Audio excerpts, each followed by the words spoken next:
Sénégal, le favori à la présidentielle annonce la fin du franc CFA. Par 2 fois le chef de l'État, Macky Sall a été sèchement recadré par le Conseil constitutionnel. Il ne pourra pas aller jusqu'en décembre 2024 pour organiser l'élection et façonner à sa guise sa succession, tout en aménageant une voie royale vers l'amnistie générale et l'impunité après les crimes de sang qui ont émaillé la répression de ses opposants. Macky Sall ne pourra même pas organiser la présidentielle le 2 juin prochain, après l'expiration de son mandat, le 2 avril. L'élection se tiendra bien avant le 2 avril.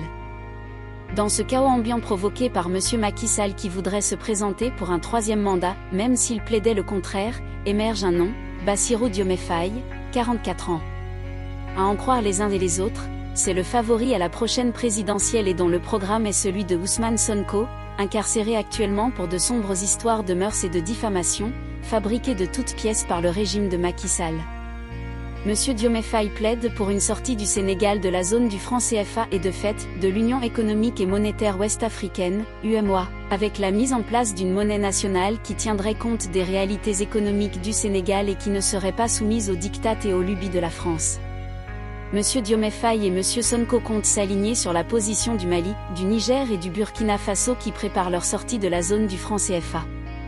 La coalition Diomaye président aurait déjà procédé à une étude de faisabilité afin d'anticiper une éventuelle déstabilisation de l'économie nationale et régionale que provoquerait une réforme de cette ampleur.